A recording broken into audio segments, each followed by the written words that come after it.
Yep. That worked. We Jeff's back, everybody. Hey, everybody, the Jefe. He's back. back again. All of y'all are back. So we did. But I was here and then left and then back. Yeah, I know. You just didn't leave. And Not we really. lost him for a while. Yeah, no, I missed you guys. I was missed like one He show. was sojourning missed his you way guys. through life. Y'all don't even know the things that I've done I since don't know. I haven't seen you I guys. don't know. I haven't seen you in a week.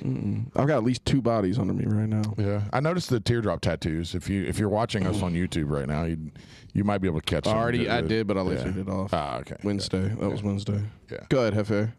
No, I was still talking about Chantilly. Yeah. I Yes, want you to know were. about Chantilly.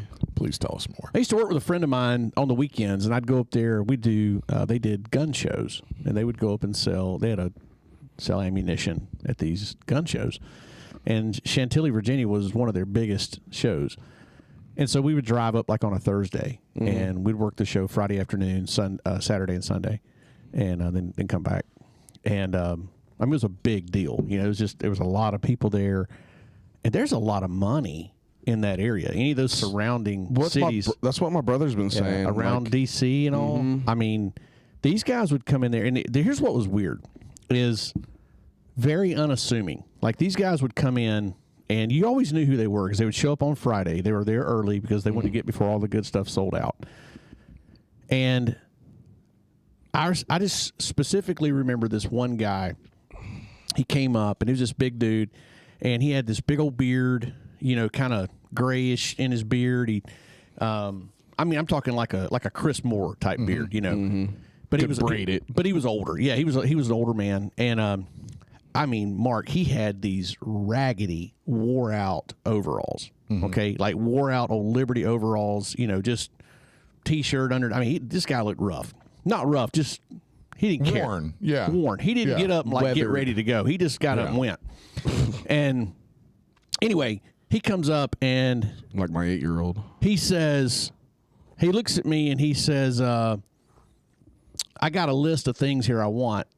Can I just give you the list and you get it together? And I was like, sure. He hands me a sheet of paper. And I mean, it's... Now, you were doing what now? Selling we were illegal selling, guns. we were selling ammo. ammunition Got you. at a gun show. Got you. And he would just come up and this guy just hands me a list. And he's like, I want... And he had it like detailed. You know, he's like, I want... And it was like 1,000 rounds of, you know... So y'all weren't selling guns at just the ammo? Just ammo. Gotcha. And it was like, I want 1,000 rounds of, you know, 140 grain full metal jacket. Or I want, you know, I mean, very specific. And it was just this ridiculous list. I had to get a push cart. And it took me like 20 or 30 minutes to get all his stuff together. You know, it would just be a line of people. And I'm having to I'm stacking this guy's stuff up. And I want to say his order alone, I think he spent, I want to say it was a little over $4,000 on ammo. Damn. All right. This is the funny part. Old overalls. Undoes his little zipper. Reaches down, just pulled out a dang stack Wad. of cash and just starts counting them out. And that was not uncommon up there. Right. You know, I mean, it was just like these guys up there, these people, man. I forget where my brother's at, but apparently it's not far from D.C. at all. Yeah. But he's in Virginia, but he was saying, like, there's a lot of these government contract guys. Yeah. So there's a bunch of contractors up there that do a bunch of that, you know, a bunch of different stuff. So you like everybody's up there and like it's not uncommon to see a Ferrari. Like it's, you know, it's just a bunch of really paid people. They're, you know. This guy wasn't driving a Ferrari, I'm pretty sure. No, he sounds like one of those that He still drove a showed truck. up in a 93 long wheelbase. Yeah. And probably had more money than he knew what to do with. When we were growing up, you know, Dad did for a period of time after he stopped working in the coal mines, he started doing construction. And so we moved around. Dad, it was actually building Walmarts, but this would have been mid-'80s, so right when Walmart is putting up all their stores and really spreading out. So we, for 4 years, we moved every year. Dad was traveling basically with Walmart, the construction companies that were building Walmarts. Right. So we lived in Berryville, Virginia for a year when I was in 5th grade. And Berryville, Virginia is about 45 minutes outside of D.C. And so I am a southern West Virginia boy at the time. Grew up, only lived in southern West Virginia. Right. Very poor. We were poor, and we relocated to Berryville, Virginia. And it is like the polar opposite of what southern West Virginia is. Northeastern Virginia up around D.C., just right. Chantilly, all those towns up there are so bougie, and so there's so much money in that area. And it was not a good year for me and my brother. Like, it was rough for us. Yeah. I mean, we got made fun of. Like, we had more of an accent than everybody. Our clothes weren't good enough. It was terrible. Right. That year, that was probably the worst year of my life as far as childhood. Yeah, I hate that kind of stuff too, because it was terrible. Right. The only time that it went well was football and baseball season. When I was playing football, youth football and youth baseball, right, and Little League, that was the only time that it was actually okay, is when I was in uniform on the field. That was it. There was no, school was bad, relationships were bad, right. And it's hard to understand how different some areas of the country can be and how bougie they are. Well, it's hard enough moving around anyways. Moving around, and then kid. you go to absolutely. And I was used to being the new kid, but see, the new kid in southern West Virginia isn't as bad as the new kid in a completely different atmosphere. We left there and moved back to West Virginia, to the area around where I grew up and ended up going through middle school and high school, around Moorefield, West Virginia. And it was a little different, but it wasn't nothing like Berryville, Virginia. Like we were the new kid for like a week, and then everything was normal again. It was the typical normal new kid stuff. Right, Yeah. right. Where, once you meet a couple people and people actually talk to you a little bit, then you're like, oh yeah, they're cool. Here, let me introduce you to this person. Let me, and then you play sports, and sports was the great equalizer for us growing up. Yeah.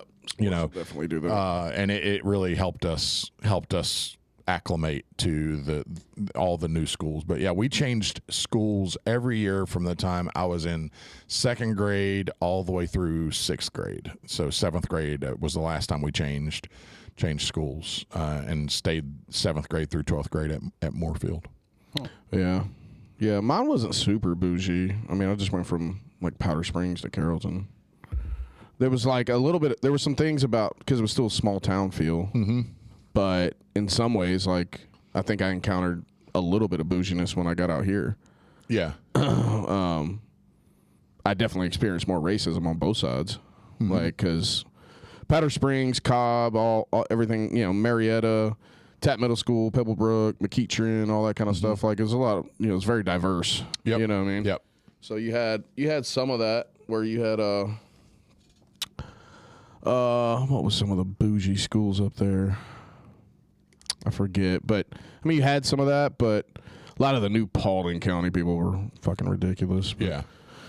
But out here, it was like the first time, which I was getting older too. Like you starting to, encounter other kids that are starting to drive and stuff. So, and they're complaining about, I didn't want a new Civic, I wanted an Eclipse. Right. Like, Right. it's the first time I heard that Yeah. kind of stuff. Yeah.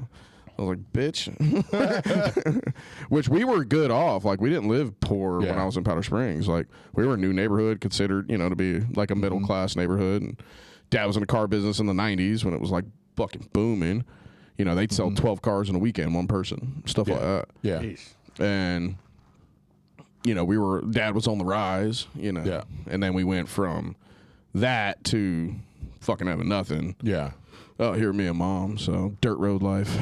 All that kind of shit. There were really, and I've talked about it before, southern West Virginia, there really isn't very much racism there at all. There isn't a ton of diversity as far as, ethnic diversity, black, Hispanic or anything like that. It was out here. But we were very poor. Everyone was poor, so everybody was equal. Right, yeah. And then when we Yeah. moved to Berryville, there was no ethnic diversity. Like, there were no black kids. It was all white kids. There's nothing worse than bougie white kids. Like, there's nothing worse than entitled rich white kids. And unless you're also a entitled rich white kid, it's not going to go well for you. The only ones that'll be worse are the ones that think they are and aren't and are not. Well, and so a lot of that, right? That was a lot of Berryville. It's like similar to like Keeping Up with the Joneses. Yeah. But yes. So not. Yeah, and I'm sure not all those kids that I went to school with in Berryville were rich entitled white kids. Right. But they've been in that sphere so long, they knew how to play the game. And I was coming in, I didn't know how to play the game. Right. I didn't know how to appear to be wealthy. I didn't know how to appear to talk. I didn't know how to act like that I had more than what I did, whether I did or not. And it's like I was playing a game that I didn't know how to play. I was just dropped in the middle of this game, in 5th grade, and it's like, okay, what do I, how does this work? This is very different than anything that I've ever encountered. Yeah, there was some of that out here. I remember there was a girl that I was talking to, like, when I first got out here. I was like 6th grade going to 7th grade or something like that. But I remember, like, I wasn't really dating her. I think maybe we went on a couple dates, went to movies, something like that, some really typical teenage shit. Yeah.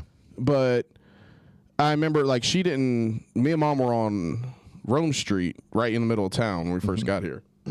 She lived around the corner. That was kind of part of the appeal. But I knew where she, like, came. I met her mom, been in her house, all kind of, like, but she was, like, hanging with, like, this preppy, crowd of kids that you knew, were, well off and stuff like that. And it was just, like, the first time I was like, wow, she's really laying that on thick. Like, like, it's like, hey, I know where you live. Yeah. I know what your house looks like. Yeah. Like, and I guess that doesn't mean you need to act like a shitbag just because you're right. But no. It was just obvious there was a game being played. And I was on my anarchist shit back then, so I wasn't about assembly. I think, too, like, for me, I know we were middle, middle, upper, little bit above middle, I would guess, growing up. I don't know. My dad made pretty good money. I'm not great, but, we didn't know much. We didn't seem to, but that wasn't ever the focus. Right. Like for us, we were so, my childhood was so family focused, and going to church and my grandmother and just being around family that I didn't really, there was nothing I didn't care about. I didn't grow up in a neighborhood. So, I mean, I didn't live in a neighborhood until I was like 18, 19 years old. I mean, my whole childhood was lived out on a single road with, like, just around with my family around me. Yeah. So if I played with friends, it's because they came over, like their mom and dad dropped them off. It wasn't like there was nobody coming down the street. And so I don't know, man. I didn't, like, for some reason, I don't know if it's maybe my parents raised us this way, but I didn't have a distinction between, and I'm still this way today. Like, I've never picked friends because of social status. I've had, even as a kid, I had friends who were probably, very poor, and then some that were probably had very, wealthy families. And I'm that way as an adult. I've got some friends that don't have much at all and some that have a lot. I don't know. I think there's way too much emphasis put on that. So the thing with us growing up is I never had a choice. We were being the new kid. You don't have a choice on who you get to hang out with. Right. It's almost like who chooses you. Right. It's like who decides to let you in on their friend group first, and then you can kind of build and work your way around. If you're locked in and you're there and someone new comes in, you get to, like, do I talk to that person or do I not? But when you're the new person coming in, there is no choice on who you get. Right. Like, you talk to who talks to you. You can't, like, it's very, very difficult to start friendships. Right. Now, like I will say this. Now, and I'm careful to bring this up because this is current, but, like, when we moved to Bremen in 2019, I heard a lot of people say, that, there's a lot of bougie people in Bremen, and there's a lot of distinction. There's a lot of cliques. I heard that. But it's bougie for West Georgia. But I was determined. determined to not let that deter me, because my whole thing is I know everybody. You know, I know a ton of people out there. I know I know people, you know, highs and lows, and I can pretty much talk to anybody. Right. But I will say, I don't let it bother me, but I will say that I have seen firsthand what people are talking about. What are they talking Absolutely. In Bremen? Give me something. Do they have like cults? No, not that. It's clicks. It's clicks. I'm not being serious. I don't think they actually have cults. It is a sense of, you know, you have to look a certain way. Yeah. You have to, you know, you need to drive the right car. Yep. You know, your kids need to be involved in the right sports. And, you know, if you don't, it's almost like if you don't check these boxes and fit a certain mold, guess what? You don't get invited to stuff. I'm serious. Crazy. I'm telling you, I've seen it firsthand. I believe it. And what are those people gaining by getting in that inner circle? It's all about their image, man. It's all about being able to take the photo with the right people at the right event and post it online, and because it's look who I surround myself with, look who I'm with, because it makes them feel better about themselves, I guess. I don't know. You're not going to see them, you know, post a photo with somebody who's, you know, I hate to say this, you know, ugly, or, you know, or Right. You know, I'm serious. I mean, there is no ugly people. I'm serious. I believe you. It's you know, the women, like, they all have to, you know, look a certain way, and they have to be fit and drive their Escalades, and it's just like, and have Lululemon leggings, it's like, Lululemon you know? leggings, and I can't stand all that of shit, dude. I'm telling you, I'm so far removed from that bullshit. Yeah. I don't care I'd like to about put it. Steph in an Escalade and Lululemons, but yeah. But so But that it shouldn't matter, is my point. I no, know it shouldn't matter. no. Well, hers is going to have a fucking Nightmare Before Christmas sticker on the back of it. So, but you ought to be. I mean, But if that's your criteria for friendship, She's definitely a black SUV. can you wife. imagine my wife? Black SUV But, mom. look, can you She's imagine not a my white wife SUV and mom. my daughters walking into some of those rooms? Yeah. I love watching it when they get it. Like, Nevaeh's tatted out. She's got That's piercings okay. all on her face. But here's my it is point. okay, but it's hilarious seeing them in those rooms. right? And Like, here's the thing, though. But if now you're, look, you know. well, if that's your criteria for picking friends, how shallow are those relationships? So there's no depth to any of it. Right. No, none of it. You don't And- want real, because real friends are going to tell you something real. That's right. You don't want to hear nothing real. Like, you want the bullshit. Go get you the bullshit. That world is all about image and perception. Yep. That's Right. it. Real doesn't even enter the equation. No. Like, it doesn't Right. even. It doesn't. Real doesn't matter. Yeah. The only thing that matters is perception. They're the ones that would stay in the Matrix. Yes. Yeah. They're in the Matrix. I like this. I like this life. Yeah. I don't want to know what's real. Yeah, I don't know. I And don't, see, I don't, the I don't problem. care. The problem is some of those. Some of those people make it their entire life without ever having to encounter real. Mm-hmm. And you know, not even a shot like at you, Jeff, but even you talking about like middle. You guys are middle to upper class growing up, and you know your focus was on family, and you don't remember even thinking about stuff like that. The problem is the lower class people. That's all they can think about. They don't have a choice but to think about what are we going to eat and what are we going to wear. Right. You know, and so it's How we it's gonna keep the great. power on. And that's what I've really tried to stay very close with our kids, because I don't want my kids to worry about the same things that I worried about growing up.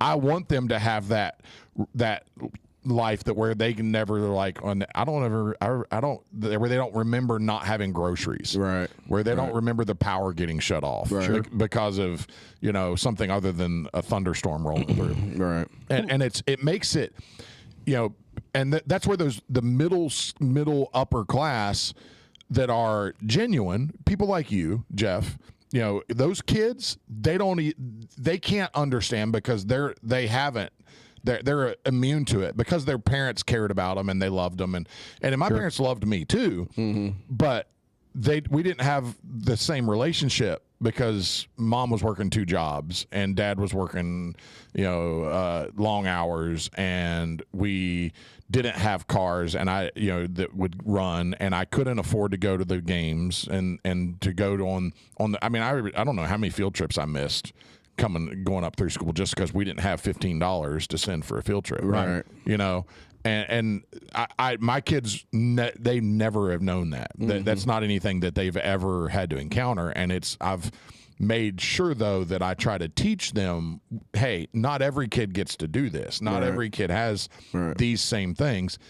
But it's tough. Those environments where, like a Bremen, like a very cliquey, and they're not. And they're not all bad people. I do want to clarify this. Not everybody, and I hate to blanket that because when you tell people, you know, I'm from Bremen, or, you know, there starts to become a connotation with it, and people go, yeah, for sure. Oh, yeah. It's kind of the running shtick. Like, it's the running joke. Yes. It's and I'm like, hang on a second. Bremen. It's not everybody. Not everybody's that way. I'm telling you, there are some great people And out I don't there. think people that actually live out here, when they go, ooh, Bremen, and make the bougie, actually think that everybody out there is that way. They're not I mean, all it's that way. It's you know? just Haralson County. But there's well, and that's the thing too, is Bremen and Haralson County. Bremen is in Haralson County, but the difference between Bremen and Haralson County is night and day. Night and day. A Haralson County kid is very different than a Bremen high school kid. Right. Most of them, Which is the majority of them, as a rule. as a general rule. But you know why? Bremen doesn't have school buses. It's got a lot to do with it. Oh, it's a Your lot of ass it. can't get here. It's a lot of it. You ain't coming here.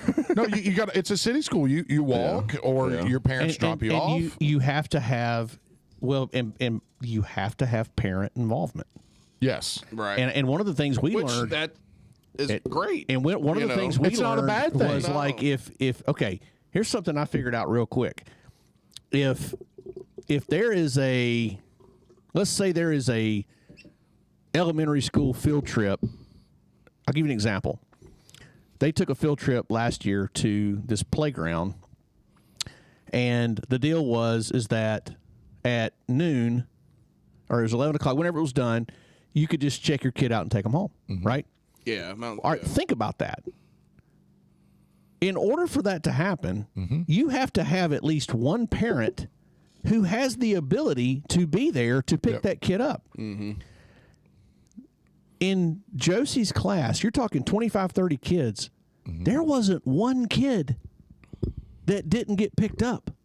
Yeah. Right? You don't want your kid to be the only kid that has to ride the school bus back to school. Nope.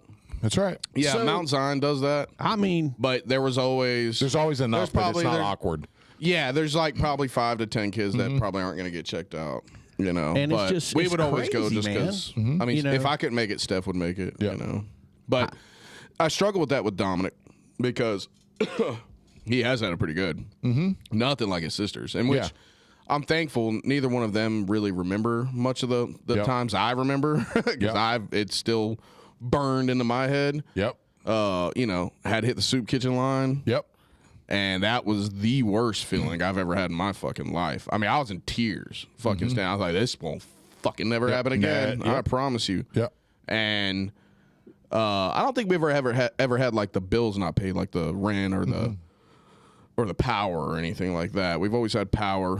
but think Haven't about, had hot water a couple times, and they've had to go off of like a giant pot of chili or pinto but beans and think about cornbread for how a week. You know, much character that built in you, and think sure. about how much that's driven you to be better, to have what you have.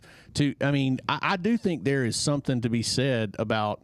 I think that's partly why everybody talks about the greatest generation, you know, which will be, you know, like my grandparents' generation, that World War II, that generation, because they came up in poverty. They came up having to literally fight for everything they have. Absolutely. Stand The in problem line for is bread. now these kids today, they don't know what it means to want. They have no idea. No, They and have no concept. But it's also hard to tell what they need to be prepared for when they're my age. Right. Like, it's hard. I mean, they're always going to need to be able to have a role as a man that can handle tough times and make hard decisions and endure and come out the top out of necessity. So, But it's kind of like, what kind of world are you going to prepare them for? so you prepare Like, you you just- prepare your kids foundation.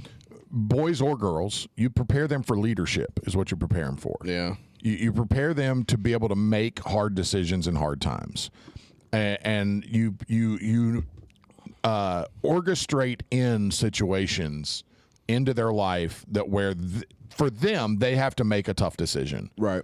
And it's like it's this or this, not both, right? You know, and that's where no safety net here. No, you have to orchestrate in those hard moments for them. Their hard moments are going to look different than our hard moments, for sure. You know, I didn't eat at a sit down restaurant until I was married. And that's not a Chili's, not even a bougie sit down restaurant, like a Gold Corral. No sit down restaurant until I was married. Wow. You know, our fancy food was Hardee's cheeseburgers when they were on sale. Right. That was a treat for us on Friday.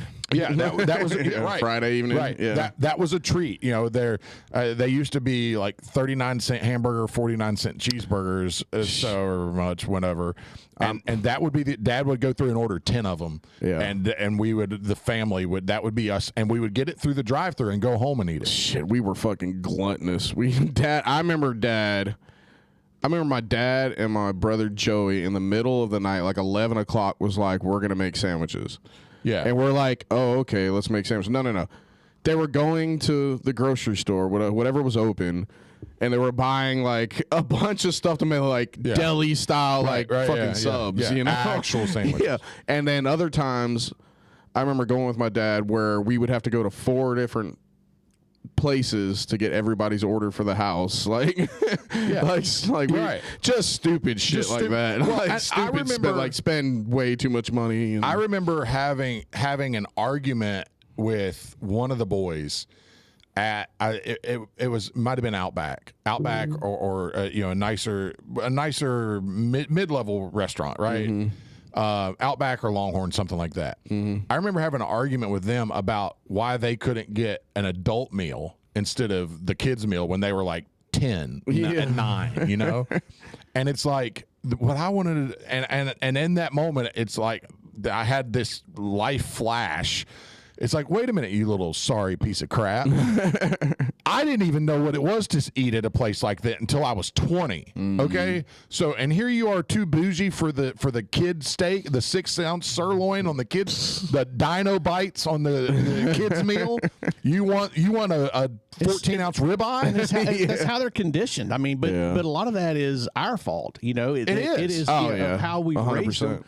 And we want our kids to have it better. My dad wanted me to have it better than he did, and I think that's natural. But the problem is there is a bigger problem with our society as a whole, and this goes back to you almost start getting into the realms of socialism, right? Where we want everybody to be on the same playing field. We want everybody to have the same opportunity. Let me back up. Not the same opportunity. Yeah. You want everybody to have, they don't want equality, they want equity. Huge difference. Yep. Huge difference in equity and equality.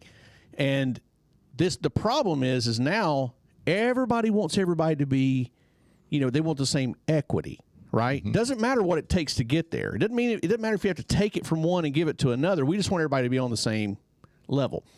And the truth is, my dad used to say this all the time. He would say, he'd say, Jeff, he said, look, there's the Camps and there's the Kennedys, right? There's always going to be that. There's always going to be distinctions. There's always going to be somebody that's got more money, less money. You got to make the best of it. The problem is we as a society, we put so much emphasis and status on monetary value, on the size of your house, the size of your checking account. And guess what? God doesn't care about any of that. Right. None of that matters. Yeah. When we die, that is gone. I'm telling you, when Elon Musk and Jeff Bezos die, they are going to be as equal as when I die. Right. There is no difference. Right. You're not taking that money with you. Right. And so I just think sometimes we get so hung up on these worldly material things, and this world is so out of focus with what really matters. Right. No, I would agree. I agree. I think one way to do that, as far as like keeping them kind of on the charge and like doing difficult things, I think is maybe where sports come in a good way. They do. Martial arts, things like that. But just making it doesn't have to be anything super physical. It's good that if you do, but almost like you're doing hard things on the regular, like as a hobby. Right. So then when you do have, like, at least when you run into problems, real world problems, you at least have a map. Like, you have a pathway where you know how to handle, like, okay, well, you can associate it with something where it's not just going to overwhelm you. Yep. You know, it's important to get your kids to do hard stuff, like do hard stuff all the time. Yeah, that's what I meant by, orchestrating hard moments and decisions into their life. You know, and not, so like sports as an example, not moving your kid to another school because they didn't start at shortstop. Right. Yeah. Or not, putting $10,000 into the booster fund. Right. To guarantee that they start at shortstop. Yeah, that's the wrong message. And those kids will grow up, even though it will, from the outside, appear that they had the same, the same things happened to them. They had the same chances. They had the same struggles and hard things.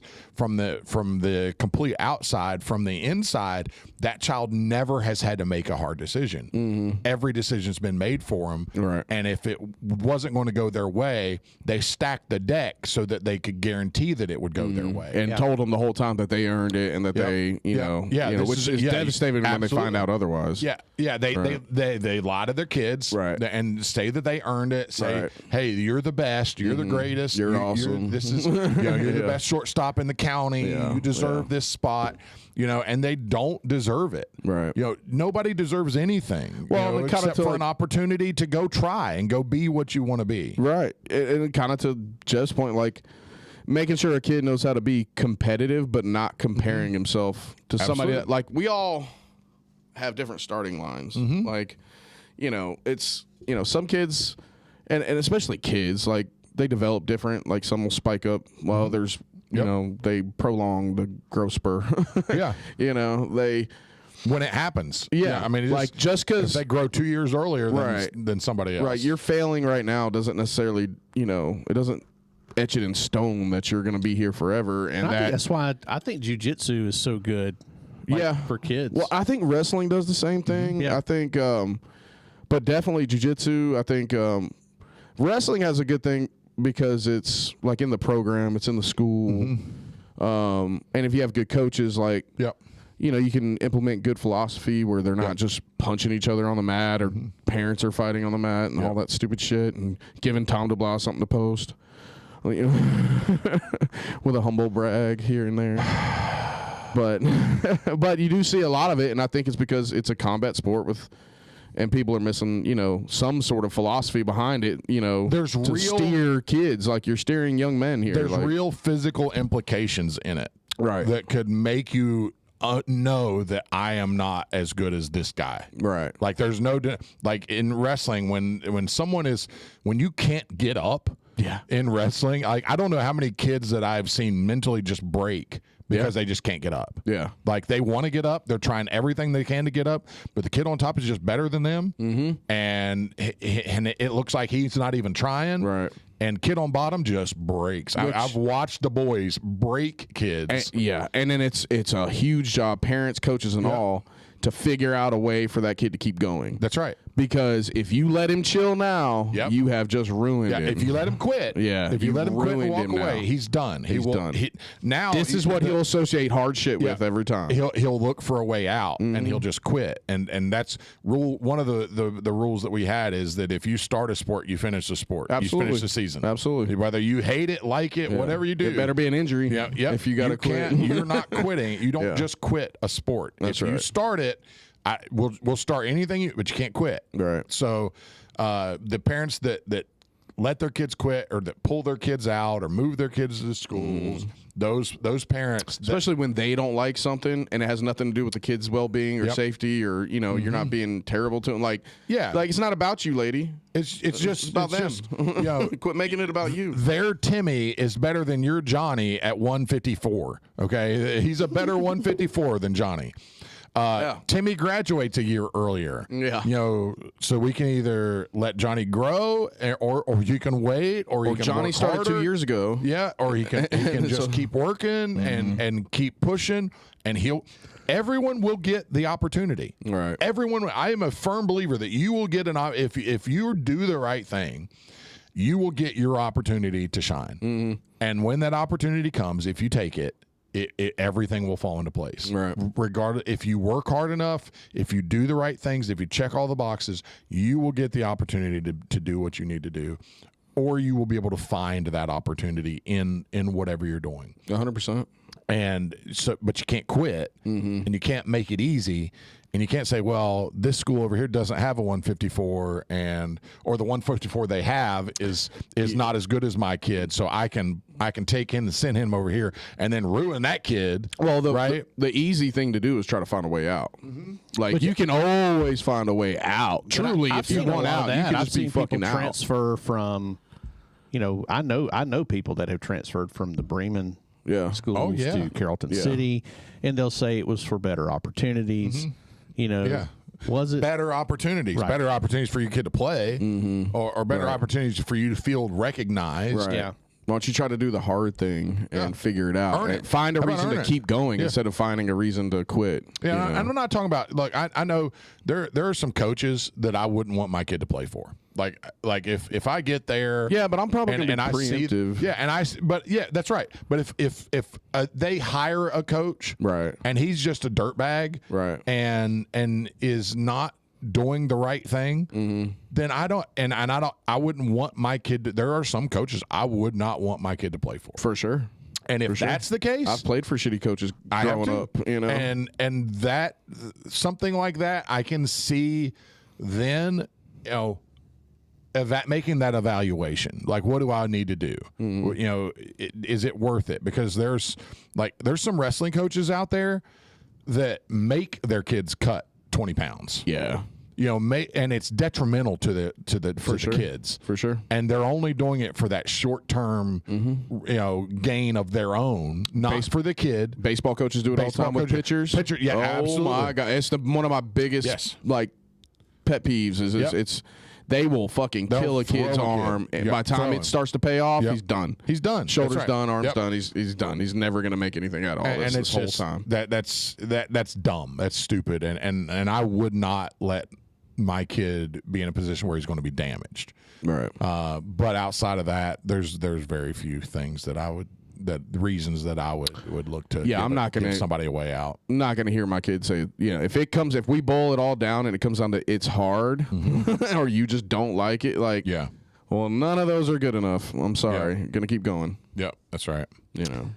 Yeah, Leo Mazzoni, the real famous or well-known pitching coach for the Braves during the 90s and I guess maybe 2000s. He's the one. Was he the one that rocked? Yes, he was the rocker, and he's the one that he was the pitching coach. When basically you had that ridiculous lineup and rotation of Maddox and Glavine and Smoltz and Avery. And, Is that one like Chipper Jones was young? Yep. Yeah. Oh yeah. It was all their heyday. Chipper Jones. Yeah. And he was big on that. He said, he was. I don't know why I'm switching over to baseball, but you was talking about pitching coaches. Yeah. But he just said that that was his philosophy was, he was very in tune with pitch count, and he said if you'll preserve a pitcher's arm, right, and basically run it to 75%, and then let him back off, and rotate him every 4 or 5 days, he's going to be so much more effective, right? Than running it, right? 100%, right? Well, they count how many times a quarterback gets hit, like absolutely hit. You know what I'm saying? Like, And I think like Greg Maddux, Greg Maddux is hands down my favorite pitcher of all times. I mean, he was insane, and his thing was, he said when pitchers get in a bind, he said they usually try to throw harder, and he said I try to locate better. And he was not a fast pitcher. He didn't pitch hard at all, but he just had stupid movement. Right. But he was big on protecting his arm, so it's pretty cool. Smart. Because because that's all you got. Did you ever see the? I wonder if we may have talked about this where Greg Maddux went undercover. Did you ever see that? I've seen some of those. I haven't seen Maddox's. It was the guy that was the. I can't think of his name. It wasn't Aaron Judge. It was oh gosh, it was one of the. I can't remember. He's a big time hitter. He's real famous, and he was doing a commercial photo shoot, and they had all these. They had like a film crew there, And so they brought Maddox out there, and Maddox has got like, they put makeup on him, they put a beard on him. This was only a few years ago. So, but he's still got, he still has the movement, right? Right. So Maddox is the sound guy. This guy has no idea it's Greg Maddox, and he's acting like the sound guy, and he's like putting the mic like up in the guy's face. It's just being so obnoxious. Well, the pitcher, the guy throwing the pitcher, because they were trying to get pictures and photo shoots of him swinging, and he's like makes up this story about his wife's going into labor and he has to leave. Got it, Ryan. Yeah. And Maddox is like, hey, he's like, I throw batting practice for my son's baseball team. He's like, I can throw. And at first, this hitter, he's like, I cannot think of his name, Chris something, but he's like, no, we're good, man. And he's like, no, I promise you, I can do it. He's like, let me try for you. And he was like, all right, whatever. So he's like, that's fine. It doesn't matter. We're just trying to get some pictures. So Maddox gets up behind the cage, and at first he just starts throwing like he's just lobbing them in there, and all of a sudden, man, Maddox starts throwing some junk, and this dude's like, "What the hell was that?" And Maddox like, "Well, Maddox starts like coaching him. It was hilarious, and he's telling him, he's like, well, he's like, when I put that ball on the inside, you had to anticipate it, and it just, all these technical terms, and you can see this guy's like, what? Who the hell are you, dude? Yeah.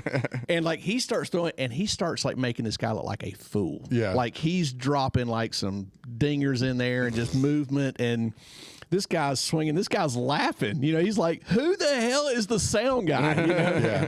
And then eventually, he takes his makeup off and. The two other things funny. like that Was it that Chris are Bryant? really maybe? cool. Yeah, he played for the Brewers. Yeah. He was MVP one year. Yeah, I think it was Bryant. Yeah, Chris Bryant.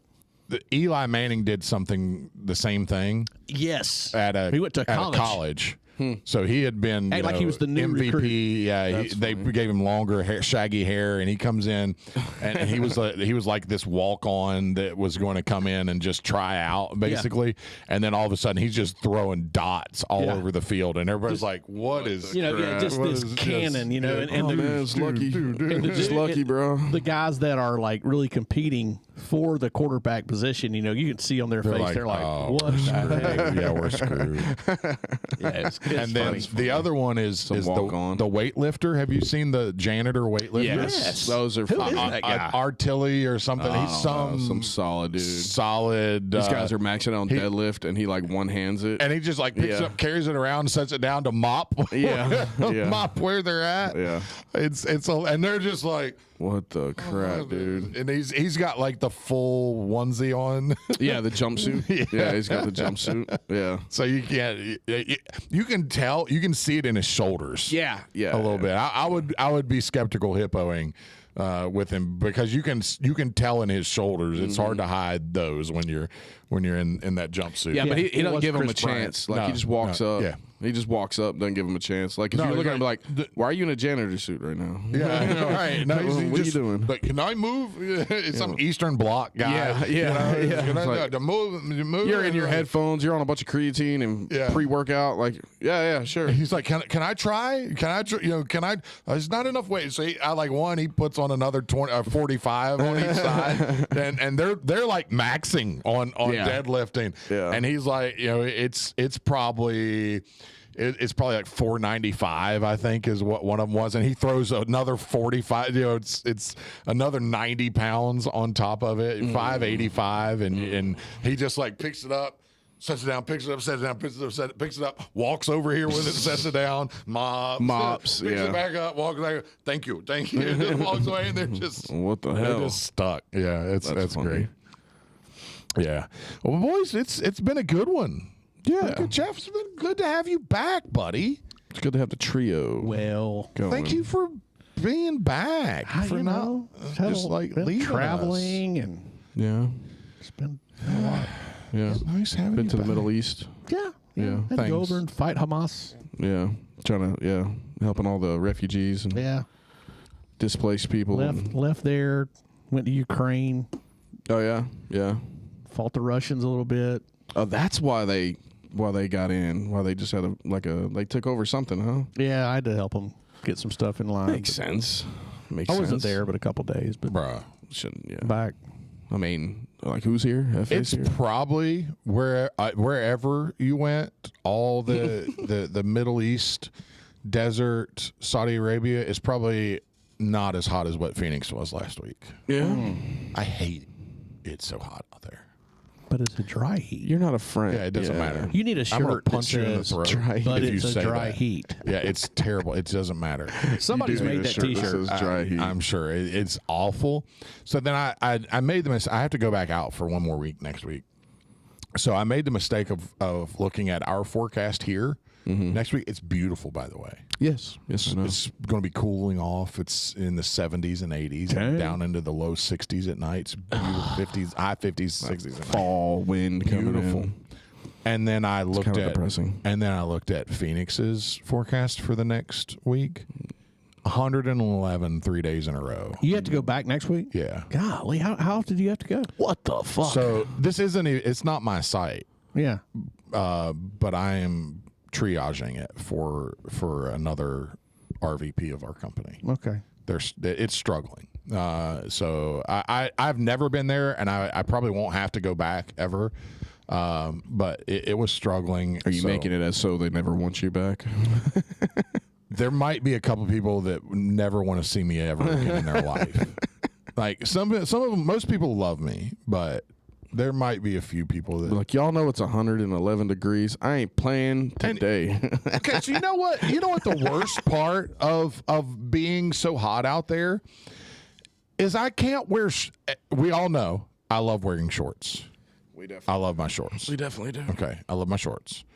I have to wear khakis every day and a polo to work. And we're Sweating out a polo. We're working long hours. You found a dry fit you like?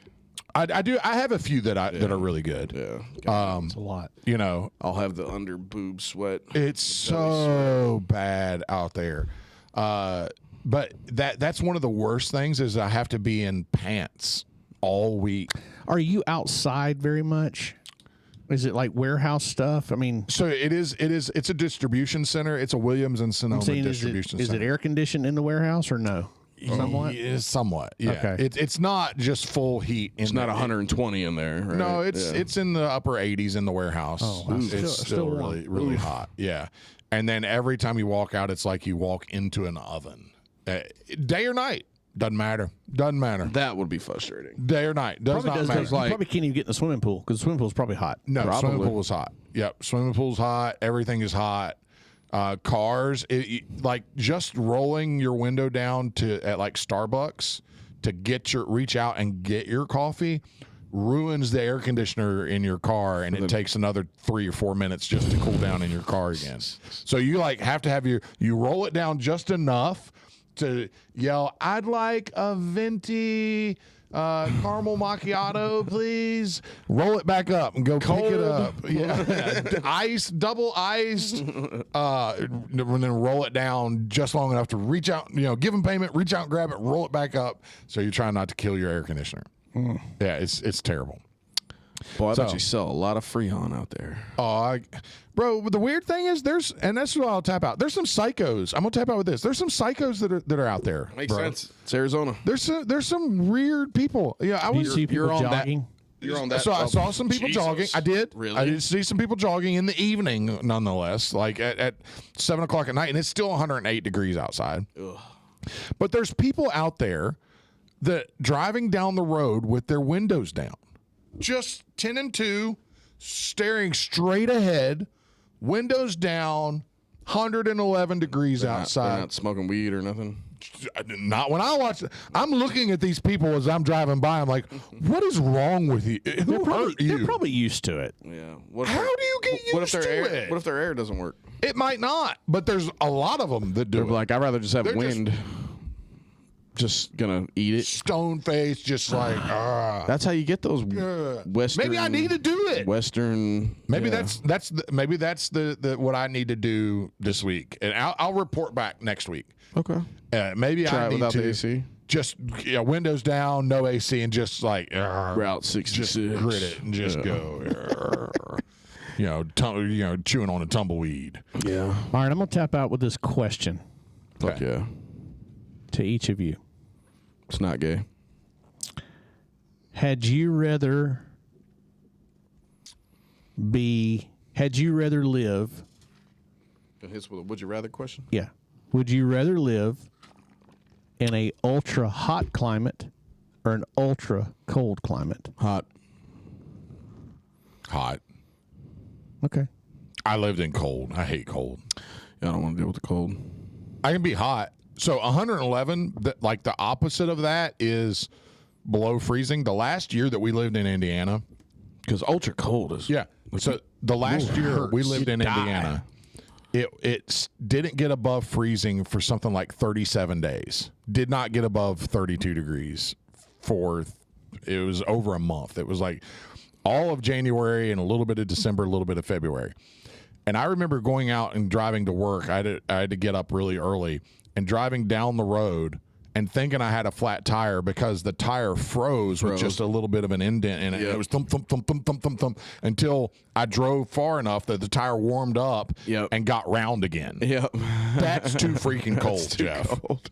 That doesn't happen in there. I may melt into the pavement, but that doesn't happen. Yeah. I would rather melt. When you say ultra hot, do I have to be like in a desert ultra hot, or can I be like tropical with water and all No, that? I'm just saying like where Like it's, Arizona, I'd rather live in Arizona. But does it have to be desert? I'm saying where the average temperature, or where it's unbearably Okay. like freaking desert ass hot. And see Yeah. what those guys said out there. So I was talking to some of the plant leadership out there about it, and there's like, look, it's 4 months out of the year it's miserable. The other 8, it's amazing. In Arizona?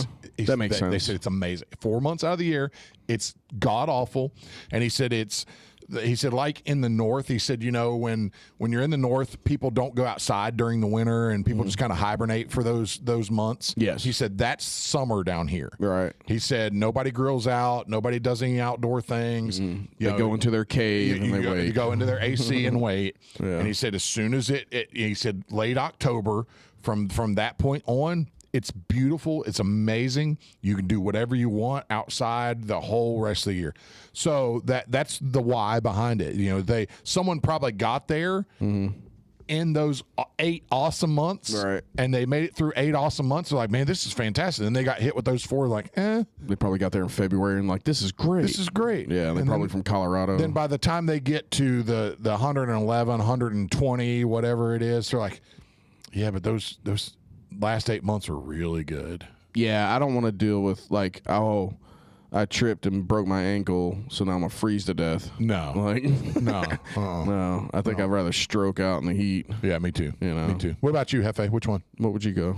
Cold or hot? Probably hot. Yeah. Yeah. Yeah. Just because I hate cold. Yeah. Like Yeah. I Yeah. hate it. Yeah. I cannot stand to be But you cold. know what we got to look forward to, guys? Not cold like that. No, but it's cold. It's coming. It's not but cold. You know This what's is funny good. though I is like I do hate cold, but the fall and the winter That's are my my favorite. favorite times Fall, of the year. spring. I But like it's in them. Georgia, Right. Yeah, it is. right, We are right, Atlanta. right, It's not right. like we're in Michigan or New York Ohio. State. Yeah. No, guys, come Yeah. on. No. Let's not act like. Why are we're- you still there in the winter? Yeah, that's. I think the same thing about them. Why did you stop and decide Why'd you to live stop here? Yeah, that's my tap out. Okay. Yeah. That's a legit question. Get back to us. Hit us in the comments. Why'd you stop there? Why'd you stop? Like, ask your grandparents. Let me know. Yeah. All right. All right, guys. We love you guys. We love you. We out. We See will ya. see you guys.